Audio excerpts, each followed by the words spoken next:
ተዋህዶ መሸሸጊያዬ ኦርቶዶክስ መጠለያዬ ሰላምሽ ከፍ ይበልልኝ እናቴ ሁሌም ኖሪልኝ ሰላምሽ ከፍ ይበልልኝ እናቴ ሁሌም ኖሪልኝ። በስመ አብ ወወልድ ወመንፈስ ቅዱስ አሐዱ አምላክ አሜን። ሰላም ተወዳጆች እንደምን አላችሁ? እኔ የፍጥረት ባለቤት እግዚአብሔር ይመስገን በጣም ደህና ነኝ። መቼም ቃሉ ሲናገር ምሕረቱ ለዘላለም ነውና እግዚአብሔርን አመስግኑት።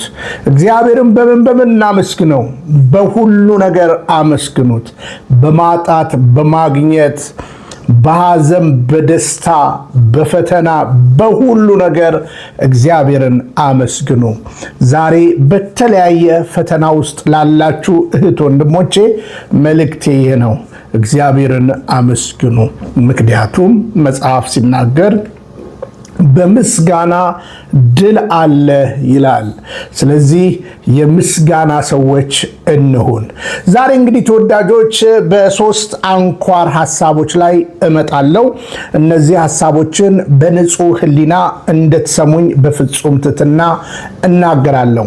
የመጀመሪያው እንግዲህ ሎዛ ሚዲያ በሚባል ሚዲያ ላይ የማርያም ወርቅ ለሚባል አንድ ሰው ግልጽ መልሴን አስቀምጣለሁ። በሁለተኛ ደረጃ ሰድቦ ለተሳዳቢ አትስጡን የሚል ግልጽ የቤተ ክርስቲያን ትምህርት ያይደልና ያልሆነን ነገር ለሚያስተምሩ ደግሞም ለሚያፌዙብን ግለሰቦች ከነ መረጃና ከነ ማስረጃ የምንቃወምበትን ነገር አሳያለሁ። በሶስተኛ ደረጃ አንድ የቤተ ክርስቲያናችን መምህር በምልጃ ዙሪያ የተናገሩትን ነገር እንዴት ታዩታላችሁ በሚል አነሳለሁ። ምልጃ አንዱ ስለሌላው መለመን ነው። እሱንም አሳያችኋለሁ። የመምህሩንም ትምህርት አሰማችኋለሁ። እነዚህ ሶስት መልካም የሆኑ መርሃ ግብሮችን እንድትሰሙልኝ በፍጹም ትሕትና እጠይቃለሁ። ተወዳጆች እንግዲህ ሐሳቤን ስጀምር እንግዲህ የማርያም ወርቅ ተሻገር የተባለ ሰው በፌስቡኩ ላይ ያጋራውን ሐሳብ አንስቼ እጀምራለሁ። ያበዱ ውሾች። የራሱን ሙሉ ወጪ ሸፍኖ በነፃ ሲያገለግል የነበረውን ሰው እንደዚህ በቅናት እርር ድብን እያሉ በውጭ ሀገር ተቀምጦ ከሀገር ፈርጥጦ ተንቦቅቡቆ ላይቭ ላይ ቁጭ ብሎ ያያን መሳደብ ያበዱ ውሾች መገለጫ ነው። ያያ እየሰራ ነው።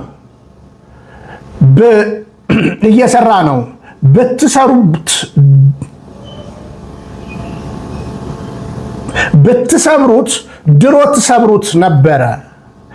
የማይሰበረው ኤርሚያስ አመልጋ ሳይሆን ያያ ዘልደታ ነው።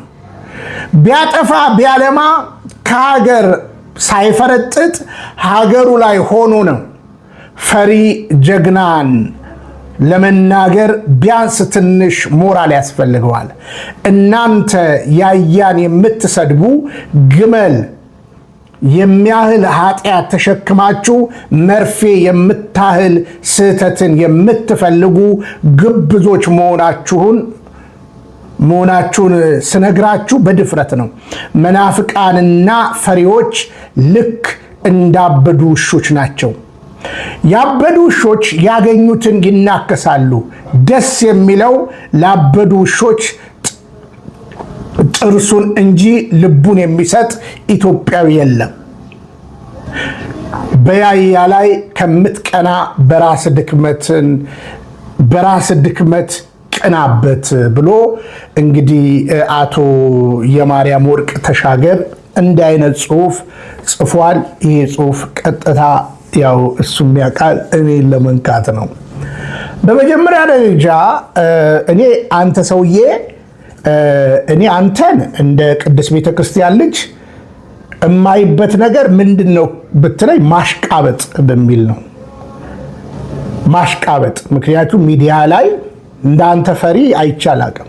እኔን የመናገር በነገራችን ላይ እንኳን አንተ እኔን የመናገር ሞራል የለውም። ያይዬ በመሰረቱ ያያ ዘልደታን እኔ አልተናገርኩትም። ለዛው ያያን አፕሪሼት አድርጌ ነው የተናገርኩት አንተን ነው። አንተን ደግሞ እንደ ዳንኤል ክብረት፣ እንደ ቀሲስ ታጋይ፣ እንደ አንዳንዶች እንደ ይልማ አሽቃባጭ ስለሆንክ ማለት ነው አንተን ነው የተናገርኩት። ያያን አልተናገርኩኝም። ያያን አለ እኮ ህዝብ እኮ ይዳኘናል። በነገራችን ላይ ግን ያሽቃበጥከውን እስቲ ዓለም ይስማው። መቼም ቄርሎስ አይሰማም ብለህ ነው እንዴ? ቅዱሱ ቄርሎስ እንደገና በዚህ ስም የተጠሩት አባ ጊዮርጊስ ዘጋስጫ በቅድስት ቤተክርስቲያን ያያን ወጣቱ ቄርሎስ ብለህ ስታሞካሸው የወደፊቱን እንኳን ብለህ ብትጨምርበት ለወደፊቱ ማስበው ብትል እንኳን አንናገርም።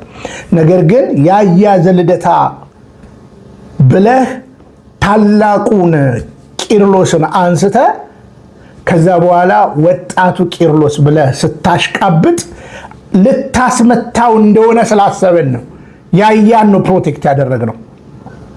አታሽቃብጥ ነው ያለ። አንተ ለነገሩ እኮ እንዳንተ ፈሪ ያለ እንዴ? እኔ ቢኒያም እኮ በዘመኔ አንድ ቪዲዮ አውርጃ አላቅም። በመንግስት ተገድጄ አንድ ቪዲዮ ማየት ትችላለህ። በመንግስት ተገድጄ በመንግስት ነው እያልኩ ያለሁት ተገድጄ አንድ ቪዲዮ አላወረድኩም። አንተ ስትፈልግ ሶስቱ ቤተ እምነቶች አንድ ናቸው ብለው የፖለቲካ እናምናለን። በኋላ እኮ ምርጫ ላይ እንደምትገባ እናውቃለን። ትንሹ ዳንኤል ክብረት ብያለሁ እኔ ባጭሩ። ግን እስቲ ለማንኛውም ተወዳጆች ማዕከላዊ ፈራጅ እንድትሆኑ እኔ ምን ተናገርኩ ብቻ አይደለም እኔ ተናገርኩት ይሄን ግለሰብ ነው። እንዲህ አይነት ማሽቃበጥ ይቀር ያያን አታስመቱት ነው ያልኩት። ግን የተናገረው ነገር እውነት በቤተ ክርስቲያን ሚዛን ሲዳኝ ትክክል ነው። አባቶች ባሉበት በእያንዳንዱ ነገር በነገራችን ላይ እኔ እንግዲህ ሸሽተህ ወጣ ምናምን የማለት ሞራሉም የለህም። በነገራችን ላይ እኔ እንግዲህ አንድ ቀን እንግዲህ እባክህ ውጣልኝ በደም አልጨማለቅ እባክህ እሰረው ተብያለሁ፣ አስወግድ ተብያለሁ፣ እባክህ ውጣልኝ ያለኝ ሰው አንድ ቀን በዘመናት መካከል ይናገራል። ዛሬም እነዛ ወዳጆቼ ናቸው በነገራችን ላይ።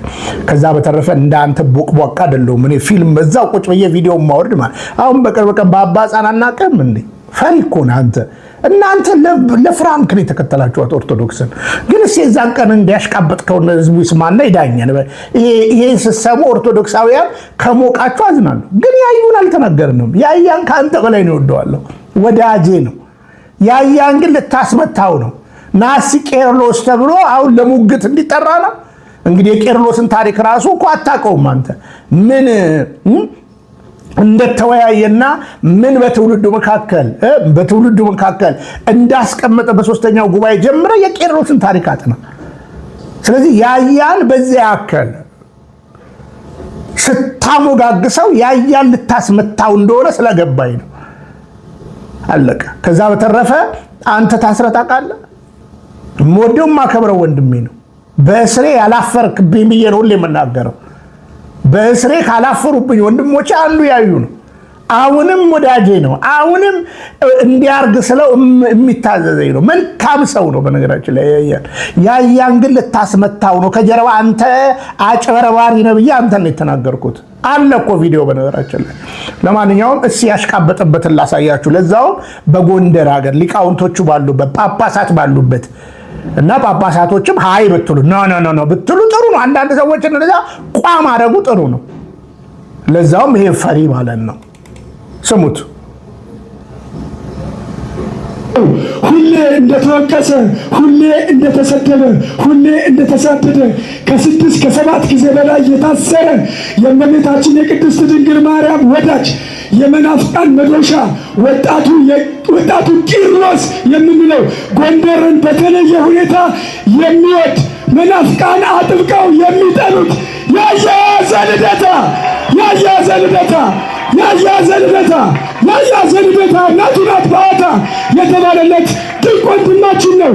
ከ6 ጊዜ በላይ የታሰረ በዚህ ሰዓት ላይ መነኮሳት፣ ካህናት፣ ዲያቆናት፣ መምህራን፣ ዘማሪያን መታሰር በሚፈሩበት መሳደድ በሚፈሩበት በዚህ ዘመን 6 ጊዜ ለቤተ ክርስቲያን የታሰረ እስርን የቀመሰ ጀግና ወንድም ነው። እኔ የሚታሰሩ ሰዎችን በጣም ነው ማከብራቸው።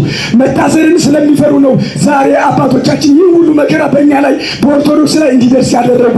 መታሰርና ሞቱን ባይፈሩ ኑሮ ቤተ ክርስቲያናችን እንደተከበረች ትሆን።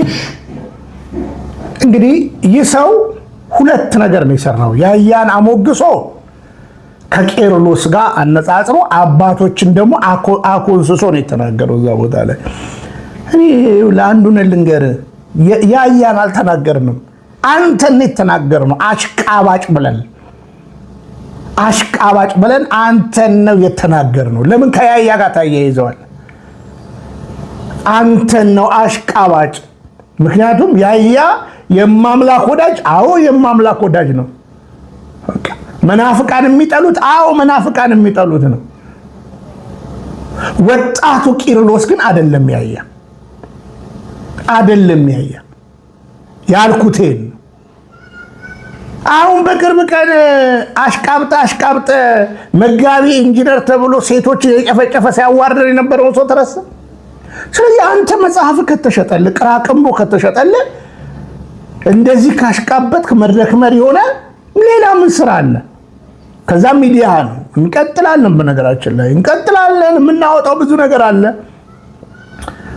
ማን ጋር ሄደ ምን ፕሮሞት ልታደርግ እንደነበር ሁሉ ገና እንቀጥላለን። አልተናገርንም። እኛ ውሾች አይደለንም። እኔ ውሻ አይደለሁም። እኔ እየተናገርኩት ይሄን ጉዳይ ላይቭ ላይ ቁጭ ብዬ የተናገርኩት አንተን ነው። ያያዘ ልደታን አይደለም። ያዩን የምወደውና የማከብረው ወንድሜ ነው። ሞክሬለታለሁ የዛን ቀንም ስልኩን እግዚአብሔር በሚያውቀው በቃ ልታስመታው እንደሆነ። ስለዚህ እንደዚህ መሀል ሰፋሪዎች ነገ ልክ እንደ ዳንኤል ክብረት ቤተክርስቲያንን ልታዋርዱ የምትተጉ ሰዎች፣ ለአሕዛቡ ለመናፍቃኑ መሳቂያ ልታደርጉን የምትወዱ ሰዎችን እንነቃባቸዋለን። ነቅተንባቸዋል። ለመሆኑ አንተ ማን? እና እኔ በመሰረቱ አሁን ብታምንም ባታምንም ከምኖረው ኑሮ አሁን ካለውበት ነገር እውነቴን ነው የምነግርህ። ጨርሼ በሆን ብሰናበት ደስ ይለኛል። እውነቴን ነው የምነግርህ። እንደ አንተ ቦቅቧቅ አይደለሁም። በነገራችን ላይ እዛው ሀገራችን ታስረና ተገለን ብንኖር ይሻላል። አንዳንዴ ልክ አይደለንም የምንልበት ነገር አለ። ግን በቃ በዚህም ደግሞ እንደ አንተ ዝም ብሎ የሚያሽቃበጥ ሳይሆን የሚመክሩን አባቶች አሉ። የሚመክሩን የነሳ አባት አለን። የሚመክሩን ትልልቅ ጃይንት የሆኑ በቤተ ክርስቲያን ውስጥ ያሉ ሊቃውንቶች አሉ። የሚወዱን ደግሞ የሕግ ሰዎች አሉ። ነገ ደግሞ ብትኖሩ ትጠቅማላችሁ ስላሉን ነው እንጂ እንደ ፈሪ አይደለም የወጣ ነው። ሞራል የለም ብሮ እኛን የመናገር። ለማንኛውም ይህን ተናጋሪ እንግዲህ ጽሁፉንም ማየት ትችላላችሁ። ይሄው ጽሁፉ እንደምታዩት ነው። ይሄው እንግዲህ ይሄ ሰውዬ ነው። ይሄ ሰውዬ ቢዝነስማን ነው። ነገ ታገኙታላችሁ እንደ ዳንኤል ክብረት። ነገ እንደነ ታጋይ የቤተ ክርስቲያን ጠላት ከሚባሉት አንዱ ነው ብዬ ነው የማምነው። በነገራችን ላይ አንዱ ነው ብዬ ነው የማምነው። ከዛ በተረፈ እግዚአብሔር የተመሰገነ ይሁን። በጎንደር ለቅድስት ማርያም ቤተክርስቲያን ከ63 ሚሊዮን በላይ ብር ስለተሰበሰበ እግዚአብሔር አመስግኛለሁ። በጣም ደስ ብሎናል። እኛም በነገራችን ላይ አእምሮ ቢኖር ጭንቅላት ቢኖር የኛ መርሃ ግብር ሁሉ ነበረ ከኒውዮርክ አጥፈነዋል። ያን ፕሮግራም አጥፈነዋል። ጭንቅላት ቢኖር ይሄን ነው ልታከብረን የሚገባው።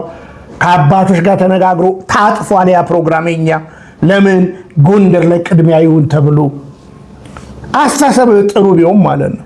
ከዛ በተረፈ ልጆቻችንን አታስመቱ፣ ያልሆነ ክብርና ያልሆነ ሹመት እየሰጣችሁ አታስመቱ ብለን ነው እንጂ ያያዘ ልደታን አልተናገርነውም። ሲያጠፋ ደግሞ እንናገረዋለን፣ በቃ እንናገረዋለን። ግን ያያዘ ልደታን ወጣቱ ቂርሎስ ብለህ አታስመታው ነው እያለን ያለ ነው። ይህንን ለአንተ ላሽቃባጩ ነው እየተናገርን ያለ ነው። አለቀ። ከዛ በተረፈ ገና እመጣበታለሁ ብያለሁ እኮ። አሁን ገና ለገና ፈረታ እኮ ነው። ገና ለገና መጽሐፍ ላይ የጻፍከውን ነገር ገና እመጣበታለሁ ብያለሁ። መጽሐፉን ላኩልኝ ብያለሁ። እንዲያዩ ደግሞ 3-4 አባቶችን ነግሬያለሁ።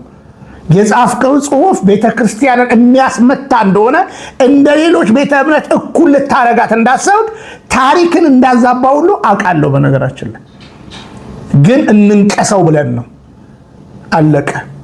አታኮስሳት ብችን ቅድስት ቤተክርስቲያን። እውነታው ይሄ ነው እና አንተ እንደተናገር ነው ያያን አይደለም። ያያን ከፈለክ ደግሞ ፐርሰናል ያናግረዋለሁ። በሁለተኛ ደረጃ እንግዲህ የምናነሳው ቅራቅንቦ ነጋዴዎች የሚባሉ አሉ። እንግዲህ አንዱ የነዚህ አሽቃባጮች ሚዲያ ላይ ያሉ ናቸው። አንድ ቀን የሰውዬም ሆነ መሰሎች እነ ግርማን ሲቃወሙ አናይም። እነ ግርማን ግን ኢንተርቪው ሲያደርጓቸው እናያለን። እስኪ ግርማ የሚናገረውንና ቀጥሎ ስለ መቁጠሪያ የሚናገሩትንና ቀጥሎ ደግሞ ለጠላት መሳቂያ እንደሚያደርጉን ላሳያችሁ በግልጽ አማርኛ። ግርማ ምን ይላል? በደንብ ስሙኝ። ያለ ምክንያት ቢኒያም ሽታይ አይቃወምም። ምክንያታዊ ሆኜ ነው የምቃወመው። ትውልድ ስማ። እኔ ኩሩ ኦርቶዶክሳዊ ነኝ። እንዳንተ ዝም ብዬ ኦርቶዶክስ ነኝ የምል ሰው አይደለሁም። መርጦ አልቃሽ አይደለሁም። ቤተ ክርስቲያኔ መከበር አለባት። ቀኖናዋና ዶግማ ቅዱስ ትውፊቷን ማንም አቢዩዝ ቢያደርግ መምህር ሆነ ጳጳስ፣ ዘማሪ ሆነ ዲያቆን ሲያበላሽ ኖ የምል ሰው ነኝ። ከዛ በተረፈ ምንም ችግር የለብኝም። ፎሎወርስ ተከትዬ ምናምን እንዲቅራቅንቦን አስቤ ኦርቶዶክስ አልሆንኩም። ነገርኩ። ግርምቾን እንስማው። እንግዲህ አንተ መምህር ብለህ የምታሽቃበጥበትን ግርማን እንስማው። አንዳንዶች ያንተ ጓደኞችም ስላሉ እንስማው። ቡዳ አለ፣ የአጋንንት ቡዳ አለ፣ የሰይጣን ቡዳ አለ፣ የተህዋሲያን ቡዳ አለ፣ ጢዛ ምናምን የእባብ ቡዳ አለ። የዚህ አይነት ነገር አለ። አንዳንድ ሰዎች ሸረሪት ዘራችን ነው ሲሉ አሰቡ። አልሰማችሁ? ሸረሪት አትግደሉ፣ ሸረሪት ዘራችን ነው ይላሉ። ይሄ የሸረሪት የዛር ቡዳ ነው። ስለዚህ ሸረሪት በሚያዩበት ጊዜ ቀስ ብለው ያወጡና ወደ ውጭ ጥሏታል። ከተገደለች የጅብ ቡዳ አለ። እሺ፣ ይሄ ትምህርት ቤተክርስቲያን ታውቀዋለች። አየህ፣ እኔ ቢኒያም ነኝ። የአንተን የቅራቅንቦ መጽሐፍ ሳይሆን የዚህን ቅራቅንቦ ትምህርትን ጭምር እናገራለሁ። ይሄ ቤተክርስቲያን ትምህርት ነው። እስቲ ሲያፌዙብን ደግሞ ሲያፌዙብን አንተና ያንተ ጓደኞች ሲያፌዙብን ተመልከት። ወደ ውስጥ ግባ ተብሎ ኢንቫይት ይደረጋል። ይሄው እስቲ ስሙት እስቲ አንዴ 30 ጊዜ እያሉ ከመደንገጥ መቁጠሪያን አንስተህ በጌታዬ በኢየሱስ ክርስቶስ ትምህርተ መስቀል ፊትና ሞላ ሰውነቴን አማትባለሁ ብለህ አቡነ ዘበሰማያት ከደገምክ በኋላ ጀርባን እየጠራ ናግባ ወደ ከአንተ ርቆ ነው እንደዚህ እየረበሸ ያለው ወደ ውስጥ እንዲገባ ታደርገዋለህ ማለት ነው። ከዛ ወደ ውስጥ ሲገባ ተደመድበዋለህ። እጅግ አምረው የሚጠሉት ነገር መናፍስት መቁጠሪያ ግርፋት ነው። እኔ ደግሞ ልንገር እንግዲህ በደንብ ተመልከቱ። የኮርማውን ከምንሰማው ብዬ ነው። ኮርማው ሁሌ ኮርማ ነው። አሁን ኮርማ የቤተ ክርስቲያን ተማሪ ቢሆን ኖሮ ኮርማው እስኪ እንስማው፣ ከፈለጋችሁ ኮርማውን እንስማው። ወንድሜ መቁጠሪያ የተቀበልክ ግድግዳ ላይ የሰቀልክ ትዳርን ከማጣት በፊት ልጆችን ከመበተን በፊት መከራ ውስጥ ከመውደቅ በፊት ትንታብ ውስጥ ከመግባት በፊት ይህን መቁጠሪያ ከመኪና ከቤት ጠራርገህ እንድታስወጣ በጌታ በኢየሱስ ስም እነግርሃለሁ። አየኸው አይደል? ማስገቢያ መንገድ ነው። ከ8 ወር ከ9 ወር በፊት ስለዚህ ጉዳይ ተናግሬያለሁ። ውሸት መቁጠሪያ ወደ ሰዎች ወደ አጋንንት እንዲገባ የሚያደርጉበት መንገድ ነው። በሱ ሲገረፍ ማንኛውም ሰው እንዲጮህ ያደርጋል። ምትሃት አለው፣ ድግምት አለው፣ አስማት አለው። በምትሃት ነው የገባ ነው፣ በድግምት ነው የገባ ነው እያለ አጋንንቱ ሲጮህ ያላችሁ በዚህ ሰው ቪዲዮ ላይ ደግሞ በጌታ በኢየሱስ ክርስቶስ ስም ማን ነው ትምህርተ መስቀል ወደ ውስጥ ይግባ። እነዚህ ሰዎች በክርስቶስ አያምኑ። በየትኛው የመጽሐፍ ቅዱስ ክፍል ላይ ነው እንደዚህ አይነት የረከሰ ትምህርት ያለው? እነዚህ ናቸው እንግዲህ 666 ሉሲፈር እያሉ የሚቀልዱት ህዝብ ላይ ማለት ነው። ከነዚህ መተተኞች ራሳችሁን ጠብቁ። እሺ እንግዲህ ሰድቦ ለተሳዳቢ እየሰጡን ነው የምለው ለዛ ነው። አሁን አያችሁ የቤተ ክርስቲያን ትምህርት እንደሆነ አድርጎ ኮርማው እያወራ ነው። የቤተ ክርስቲያን ትምህርት እንደሆነ አድርጎ ማለት ነው። አየ ቤተ ክርስቲያን ግን ፈጥና ቤተ ክርስቲያን ግን መልስ ብትሰጥ እንዲህ አይነት ትምህርትና ልምምድን ብታስወግድ ልክ አይደለም ብላ እነዚህ ሰዎችን ዲሲፕሊን ብታደርግ ነገር ያበቃል። አየ ለሌሎቹ እድል እየከፈተ ቤተ ክርስቲያኒቱ እንዲህ ነች እያሉ ነው። ለዚህ እኮ ነው እኔ አልቀበልም የምላቸው። እነዚህ ሰዎችን አንቀበልም የምንለው ቤተ ክርስቲያን እያሰደቡ ነው።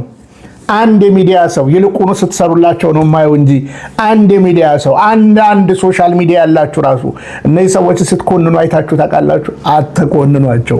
ለምን? ቢዝነሳችሁ ስለሚመታባችሁ፣ ለምን? ፎሎወር ስለምታጡ፣ ለምን? ቅራቅንቦው ሲሸጥ ፐርሰንት ስለሚከፈላችሁ፣ ለምን? በውስጥ እንደ ደላላ ስለምታገናኙ። እውነታው ይሄ ነው። ስለዚህ የኔ ቤተክርስቲያን አይደለችም እቺ የኔ ቤተክርስቲያን አይደለችም። እንደዚህ አይነት ሰዎች የሚያስተምሩ የኔ ቤተክርስቲያኖች አሉ። ኦርቶዶክስ አይደሉም ብዬ በጽኑ እቃወማለሁ። አይደሉም ናቸው ደግሞ ስትለኝ አይደሉም። ለምን? ትምህርትና ልምምዱ ይሄ ነው ብዬ እነዚህ ሐሰተኛን አጥማቂያንና ሐሰተኛ መምህራንን ልክ አይደሉም ብዬ እናገራለሁ። አየህ ለምን? ሰድቦ ለተሳዳቢ እነዚህ ሰዎች ዝም ስለተባሉ የቤተክርስቲያኒቱ ትምህርትና ልምምድ አድርገው ብዙዎች ስለሚሰናከሉ ሁሌ ለግልገሎችና ለጠቦቶች ነው የምጨነቀው። መቁጠሪያ ማለት መቁጠሪያ ነው። መቁጠሪያ መነኮሳት የሚይዙት የጸሎት መቁጠሪያ ነው። በመቁጠሪያ የሚደበደብ በመቁጠሪያ የሚሆን ነገር የለም። ስለዚህ ትውልድ ንቃ እያለን ነው። ሰድቦ ለተሳዳቢ አሁን ትዙ የዛሬ 8 ወር ምናምን አለ ሌባ፣ አጭበርባሪ፣ ኮርማ ከዛ በተረፈ ስለማማተብ ማን እንደጀመረው እንኳን ትዙ አላረፈም፣ አላነበብማ። 1 ዓመት መማር እኮ አልቻለም። በነገራችን ላይ ቤተክርስቲያን ውስጥ ማለት ነው ምን ማለት ነው ማማተብ?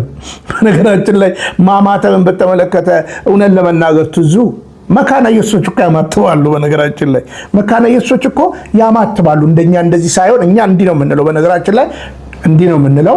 1 3 በጽኑ የምታሳይ ነው። ማን እንደጀመረ ታሪክ ማጥናት ትልቅ ነገር ነው።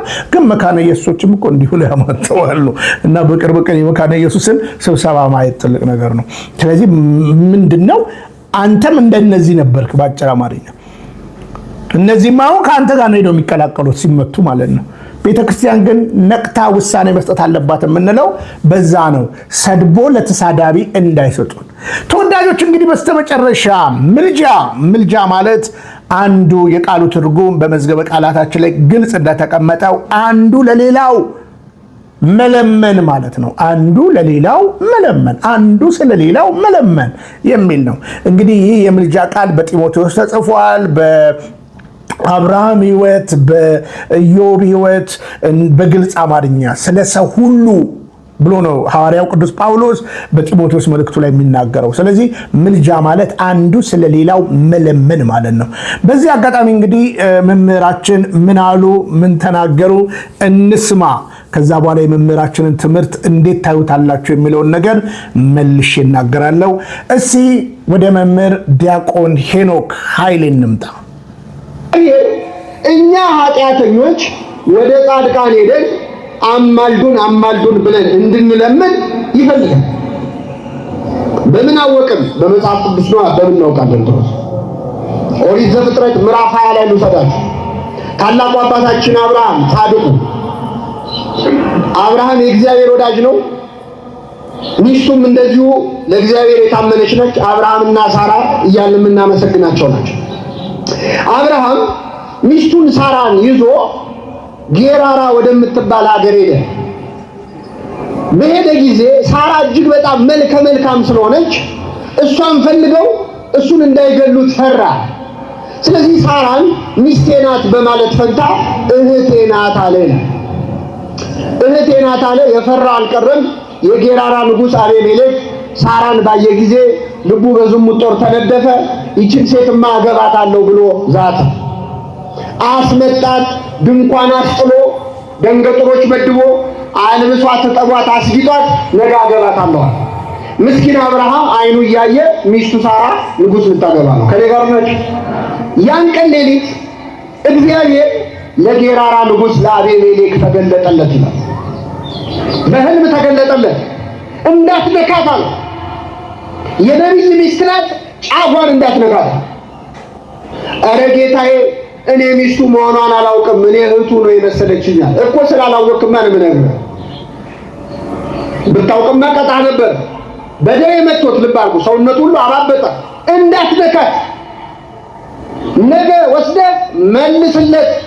አብርሃም ስላንተ ይጸልይልህ፣ ያን ጊዜ ይቅር እልሃለሁ አለው እግዚአብሔር። ይገርማችኋል። አብርሃም ስላንተ ምን ይበልልህ? ያኔ ምን እልሃለሁ? አሁን እግዚአብሔር የቅዱሳንን ምልጃ ይፈልጋል አይፈልግም? ይፈልጋል። ልብ አድርጉ። የጌራራ ንጉሥ አቤሜሌክ በዚያ ሌሊት በቀጥታ እየተነጋገረ ያለው ከማን ጋር ነው? ከእግዚአብሔር ጋር። እግዚአብሔርን እያናገረው እንኳን ግን የቅዱሳን ምልጃ አልቀረበም። እኔን ልታናግረኝ እሱ ጋር ሂድና እሱ ሲጸልይ ያኔ ይቅር እልሃለሁ አለ። አሁን የቅዱሳን አማላጅነት አያስፈልግም የሚሉ ሰዎች እኮ እግዚአብሔርን ሲያናግሩት አያድሩም። መቼስ ግን ቢያድሩ እንኳን ሌሊቱን ሙሉ በዓይንህ እያየው እግዚአብሔር ቃል በቃል ቢያናግርህ እንኳን ራሱ እግዚአብሔር ቅዱሳንን አማልደኝ እንድትል ይልካል እንጂ የቅዱሳን አማላጅነት አይቀርም። ስለዚህ እግዚአብሔር በቅዱሳን መማለድ ይፈልጋል አይፈልግም? አንድ ልጨምርላችሁ። መጽሐፈ ኢዮብ ምዕራፍ 42 ነው። እንደምታውቁት ጻድቁ ኢዮብ በምድር ላይ ብዙ መከራ ከደረሰባቸው በመከራ ምክንያትም ብዙ ዋጋ ካገኙ ቅዱሳን አንዱ ነው። ኢዮብ ብዙ መከራ ባንድ የወረደበት፣ በመጀመሪያ ሀብት ንብረቱ ጠፋ። ከዚያ 10 ልጆቹ በአንድ ቀን ሞቱበት። ኢዮብ ግን እግዚአብሔር ሰጠ፣ እግዚአብሔር ነሳ፣ የእግዚአብሔር ስም የተመሰገነ ይሁን አለ። በመጨረሻ ኢዮብ ከራስ ፀጉሩ እስከ እግር ጥፍሩ ድረስ በደዌ ተመታ፣ ቆሰለ፣ ብዙ መከራ አለ እና በዛ ስቃይ ላይ ያለ ጓደኞቹ መጥተው ደግሞ አላስቀምጣሉት። 3 ጓደኞች ነበሩት። ኢዮብ በነገር ይጠዘጥዙ ነበር። በቁስሉ ላይ ጥዝጣዜ ሆናችሁብኝ ብሏቸዋል እሱ ራሱ። እና ኢዮብን እየመጡ እንዲያርግ እንዲያታርግ። አንዳንዴ ሰው በሽተኛ ልንጠይቅ ሄደን ሆዳ አስሰል የምንመጣ ሰዎች አለን እኮ አይደል? አዎ በቀና የሆነ ነገር ምንና እግዚአብሔር ይማሪ በቃል። እና ኢዮብን መከራ አሳዩት። በመጨረሻ እግዚአብሔር ምን አለ? መጽሐፈ ኢዮብ ምዕራፍ 42 ላይ እንደ ባሪያዬ እንደ ኢዮብ መልካም ነገር ስላልተናገራችሁ ቁጣዬ በእናንተ ላይ ነዷል። ስለዚህ 7 ወይፈን 7 አውራ በግ ይዛችሁ ወደ ባሪያዬ ወደ ኢዮብ ሂዱ። ባሪያዬ ኢዮብ ስለእናንተ ይጸልያል፣ ያን ጊዜ ይቅር እላችኋለሁ አለ እግዚአብሔር። ኢዮብ ስለእናንተ ምን ይላል? ያኔ ምን እላችኋለሁ? ስለዚህ እግዚአብሔር የቅዱሳንን ምልጃ ይፈልጋል አይደል? ኃጢአተኞችን ወደ ጻድቃን ሄዳችሁ አማልደኝ በሉ ሲል መጽሐፍ ቅዱስ ላይ ተጽፏል። ይህ ብቻ አይደለም፣ ጻድቃንን ደግሞ እንዲያማልዱ ይገፋፋቸዋል እግዚአብሔር። ኃጥአንን አማልደኝ በሉ ይላል፣ ጻድቃንን ደግሞ ለምልጃ ይገፋፋል። ለዚህ አንድ ጥቅስ ብቻ ልስጣችሁ። ዘጸአት ምዕራፍ 32 ቁጥር 32 እግዚአብሔር ከወዳጁ ከሙሴ ጋር በሲና ተራራ ላይ ቃል በቃል እየተነጋገረ ነው። ሙሴ በሰባቱ መንጦላይት በሰባቱ መጋረጃዎች መሃል እያለፈ ከእግዚአብሔር ጋር ቃል በቃል ሲነጋገር እስራኤላውያን ጠብቀው ሙሴ ሲዘገይባቸው አይመጣም ብለው ከወርቅ ጥጃ ሰርተው ከግብፅ ምድር ያወጣን አምላካችን ብለው ለጥጃ መስገድ ጀመሩ። በጣም ይገርማል። እግዚአብሔር እስራኤልን ከግብፅ በቀላሉ አውጥቷቸዋል። ግብፅ ግን ከእስራኤል ውስጥ ለማውጣት በጣም ነው የተቸገረው። የግብፅ ጣዖት አምልኮ ውስጣቸው ስለነበረ ለጣዖት መስገድ ጀመሩ። እግዚአብሔር ይህን ጊዜ አዘነ። ሙሴ ሆይ ከግብፅ ምድር ያወጣኸው ሕዝብህ በድለውኛል። ስለዚህ ቁጣዬ እንዲቃጠልባቸው አጠፋቸው ዘንድ ተወኝ አለው ይላል። ከኔ ጋር በሉ፣ አጠፋቸው ዘንድ። ማን ነው ተወኝ የሚለው? አሁን እግዚአብሔርን ሙሴ መከልከል ይችላል አይችልም? አጠፋቸው ዘንድ ተወኝ፣ አንተን በሌላ ሕዝብ ላይ መሪ አድርጌ ሾመሃለሁ፣ ቁጣዬ እንዲቃጠልባቸው አጠፋቸው ዘንድ ተወኝ አለው። አይገርምም? እግዚአብሔር ሕዝብ ሲያበሳጨው መሪው ጥሩ ሆኖ ካገኘው ለአንድ መሪ ብሎ ሕዝብ ይቀይራል።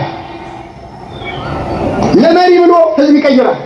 ለመሪ ብሎ ሕዝብ መቀየር የሚችል አምላክ ለሕዝብ ብሎ መሪ መቀየር ይችላል አይችልም? ይችላል። ስለዚህ ችግሩ እኛ ላይ ነው ማለት ነው። እኛ ከተመቸነው መሪ መቀየር አይከብደው። ለምን ለመሪው ቅድስና ብሎ ህዝቡን ልቀይሩላል። ሙሴ ምን አለ? ጌታ ሆይ ለእኛ አይደለም ለስም ብላ ህዝቡን ከግብፅ ባርነት ነፃ አውጥቶ በበረሃ ፈጃቸው ብለው አሕዛብ በስም ላይ ይዘብቱባል። ስለዚህ ለእኛ አይደለም ለስም ብለህ ለአብርሃም ለይስሐቅ ለያዕቆብ የገባውን ቃል ኪዳን አስብ። ይህንን ህዝብ ከምታጠፋ እኔን ከሕይወት መጽሐፍ ምን በለኝ ሰርዘኝ። እግዚአብሔርም በህዝቡ ላይ ሊያደርግ ከነበረው ጥፋት ራራ ይቅርም አላቸው ይላል። እግዚአብሔር ይቅር ይበላሉላችሁ። አሁን የሚያነሳውላችሁ ምዕመናን እግዚአብሔር ማጥፋት ከፈለገ ሙሴን እያስፈቀደ ነው የሚያጠፋው? እግዚአብሔር የሚሳነው ነገር አለ? ለምንድን ነው ለሙሴ የሚነግረው? ለምንድን ነው የሚነግረው? ለመረጃ ነው። ለመረጃ ከሆነ ህዝቡን አጥፍቶ ሙሴ ወይ አጠፋዋቸው እኮ ማለት ይችላል። ለምንድን ነው የሚነግረው? ሙሴ ስለ ህዝቡ ምን እንዲል ነው? እንዲለምን እንዲጸልይ ነው እንጂ ለእኛ እኮ እግዚአብሔር እንዲህ አይነት ነገር አያማከርም። አሁን እግዚአብሔር ለእኛ መጥቶ እስቲ እነገሌ ላጠፋቸው ነው ምን ይመስላችኋል ቢላችሁ ምን እንደምትሉ ወይ እግዚአብሔር ሐሳቡ ካንተ ከመጣማ ጨምረህ እነገሌንም ተዛውታል። ቅዱሳን ግን ያውቃቸዋል። በቅዱሳን መማለድ ማን ይፈልጋል ማለት ነው? እግዚአብሔር ይፈልጋል። ቃልዮት ያሰማልን። በእውነት ዲያቆን ቃልዮት ያሰማልን። እንግዲህ ተወዳጆች የቤተ ክርስቲያን ትምህርት ራሱ ይገባቸዋል። ለማንኛውም አሁን በዚህ አጋጣሚ ፕሮቴስታንቶች ምን ብላችሁ ታስባላችሁ? እኛ እኮ አንዱ ለአንዱ ይጸልይ የሚለውን በምድር ላይ እኮ ከሞቱ በኋላ እኮ የሚለው ነው የሚያመን ትላላችሁ። እኔ አንዱን ልንገራችሁ፣ ሁሌም እንደምናገር ክርስቶስ የቤተ ክርስቲያን ራስ ነው፣ እኛ ብልቶች ነን። እሱ ግንድ ነው፣ እኛ ቅርንጫፍ ነን። ሞት ተሸንፏል። ሞት ወይ መውጋየት አለ ተብሎ ተነግሮለታል። ግን በአጭር አማርኛ ብዙ ፕሮቴስታንቶች የሞተ ሰው አስነሳን ትላላችሁ አይደለ? የሞተ ሰው እንዴት ሰማ? የዚህ ምድር ያለውን ጸሎት እዚህ አይደለም ጸሎት እዛ እንዴት ሊሰማ ቻለ? አያችሁ፣ ሞት ተሸንፏል። አሁን ግራ የምትጋቡ ሰዎች እኛ በመከራ ውስጥ ያለን ቅዱሳን ነን፣ በፈተና ውስጥ ያለን ቅዱሳን አይደለ? እነሱ ደግሞ የጨረሱ ናቸው። አያችሁ። ስለዚህ በዚህ ምድር የነበረውን ስለ ሰዎች ሁሉ ጢሞቴዎስን በደንብ አንብቡ። ምዕራፍ 4 ላይ አይደለ ምልጃ እንዲደረግ አዛለሁ ብሏል ሐዋርያው ቅዱስ ጳውሎስ። እና አሁን እናንተ በቃ አፈርነና ወደ አፈር ትመለሳላችሁ አብቅቷል ትላላችሁ።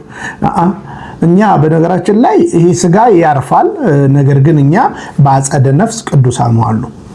ስለዚህ ቤተክርስቲያን ብለን የምናስበው እነሱ የጨረሱ እኛ ደግሞ በፈተና ውስጥ ያለን ብለን ነው የምናስበው። ስለዚህ ምልጃ ማለት አንዱ ስለሌላው መለመን ማለት ነው። ቅርንጫፍ እስከሆኑ ድረስ፣ ብልት እስከሆኑ ድረስ፣ ራስ እስከሆነ ድረስ ግንኙነታችን አይቋረጥም። ስለዚህ ስንሞት የሚቋረጥ ነገር የለም። ምን ይቀራል የሚለውን ነገር ወደፊት እንመለስበታለን። ተወዳጆች እንግዲህ በእውነት ደግሜ ቃልዮት ያሰማልን እላለሁ። በዚህ አጋጣሚ አሁንም ደጋግሜ የምናገረው ያያ ወንድሜ ዘልደታ አንተ እናቱነት ባህታ ከልብ ነው የምወደህ፣ ግን ሊያስመታ ነው ታላቁ ቄርሎስ ያለ ወጣቱ ቄርሎስ ያለ እና አንተም ራሱ ማይኮ ስትቀበል ነው እኔ ታላቁ ቄርሎስ አይደለሁም እኔ ያያ ነኝ ብለህ ብትናገር ለወደፊቱም ጥሩ ነው። ሊያስመቱ ስለሆነ ነው ማለት ነው። እና ደግሞ በደንብ ነው የምንተዋወቀውና በደንብ ነው የምንግባባው ያ ነው። ከዛ በተረፈ ይሄን ሰውዬ ተከታትዬ እንደምሰራበት ከወዲሁ እናገራለሁ። እንግዲህ አንቹ ታመጩ አንቹ ታሮጩ ይላል። ከልብ ነው የምወዳችሁ፣ ከልብ ነው የማከብራችሁ። ዛሬ እንግዲህ አንድ የምስራች ይኖረኛል፣ ወደ በኋላ መለሳለሁ።